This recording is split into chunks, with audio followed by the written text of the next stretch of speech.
بسم اللہ الرحمن الرحیم۔ بچوں، اگلا ٹاپک جو ہمارے پاس ہے وہ ہے قرآن مجید۔ قرآن مجید کے ٹاپک کو ہم نے 3 حصوں میں تقسیم کیا ہے۔ نمبر 1 ہے تعارف، نمبر 2 ہے حفاظت اور نمبر 3 ہے فضائل قرآن۔ آج جو ہم پڑھیں گے وہ ہم قرآن مجید کا تعارف پڑھیں گے، قرآن مجید کا انٹروڈکشن ہم آج پڑھیں گے۔ تو قرآن مجید میں اللہ تعالیٰ نے فرمایا ہے کہ فَإِنَّهُ لَتَنزِيلُ رَبِّ الْعَالَمِينَ، فَإِنَّهُ سے تمام شک و شبہات کو دور کر دیا اللہ تعالیٰ نے، کہ تمام شک و شبہات کو دور کرتے ہوئے فرماتا ہے کہ بے شک یہ کتاب جو ہے یہ اللہ تعالیٰ کی طرف سے اتاری گئی ہے اور اس میں کوئی شک نہیں ہے۔ اور رب العالمین کے ساتھ کلام والے کی ہیبت کا ذکر کیا گیا ہے کہ کلام والے کی ہیبت نہ ہو تو کلام کی کیسے ہیبت ہو سکتی ہے؟ ایک حاکم کا اگر روب نہ ہو تو اس کے حکم کی کیسے ہیبت ہو سکتی ہے، حیثیت ہو سکتی ہے؟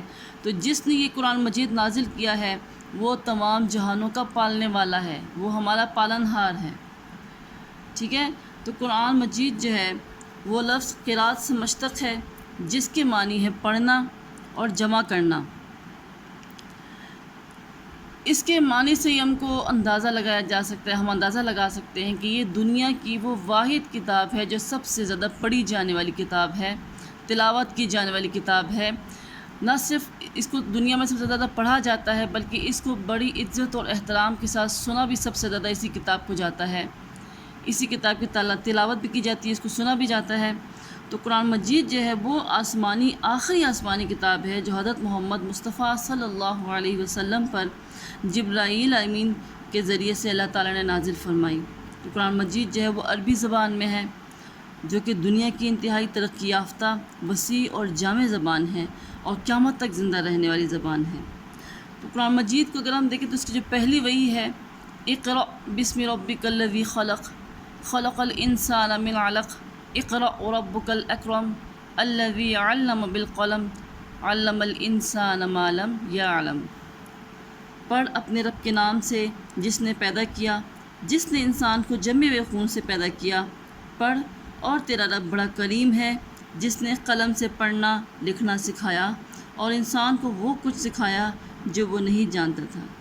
اسی طرح قرآن مجید کی جو آخری آیات ہیں وہ ہیں الیوم اکملت لکم دینکم واتممت علیکم نعمتی ورضیت لکم الاسلام دینا۔ آج میں نے تمہارے لیے تمہارا دین مکمل کر دیا اور تم پر اپنی نعمت تمام کر دی اور تمہارے لیے اسلام کو بطور دین پسند کر لیا۔ پیارے بچوں، قرآن مجید جو ہے وہ 23 سال کے عرصے میں نازل ہوا۔ 23 سال کے عرصے کو ہم 2 حصوں میں تقسیم کرتے ہیں، ایک وہ دور ہے جو مکی ہے اور ایک وہ دور ہے جو مدنی ہے۔ مکی دور اس دور کو کہتے ہیں جب نبی پاک صلی اللہ علیہ وسلم مکہ مکرمہ میں تھے، اور یہ تقریباً 13 سالوں پر مشتمل ہے۔ اس دوران جتنی بھی صورتیں نازل ہوئیں ان کو مکی صورتیں کہا جاتا ہے اور ان کی تعداد 86 ہے۔ اس کے بعد جو دور ہے وہ مدنی دور ہے، یعنی کہ نبی پاک صلی اللہ علیہ وسلم مدینہ کی طرف ہجرت کر کے چلے گئے۔ وہاں پر جو یہ دور جو ہے یہ 10 سال کا دور ہے، اور اس دور میں جتنی بھی صورتیں نازل ہوئیں ان کو مدنی صورتیں کہا جاتا ہے، اور ان کی تعداد جو ہے وہ 28 یعنی 28 ہے۔ تو قرآن مجید جو ہے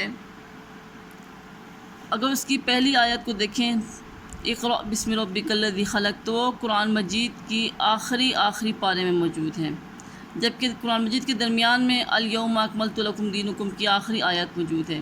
اس سے ہم کو معلوم ہوتا ہے کہ جس ترتیب سے قرآن مجید نازل ہوا وہ ترتیب اب موجود نہیں ہے، یعنی کہ نبی جو حضرت جبرائیل امین تھے جب وہ آیات یا کوئی صورت نازل فرماتے یا وہ لے کے آتے اللہ تعالیٰ کے حکم سے، تو اللہ تعالیٰ نے ان کو ایک ترتیب بتائی ہوئی تھی کہ اس صورت کو قرآن مجید میں اس مقام پہ اس جگہ پہ رکھنا ہے، اس آیت کو فلانی جگہ پہ رکھنا ہے۔ تو جو ترتیب جبرائیل امین نبی پاک صلی اللہ علیہ وسلم کو بتاتے اللہ تعالیٰ کے حکم سے، نبی پاک صلی اللہ علیہ وسلم اسی ترتیب سے قرآن مجید کو سیٹ کرتے۔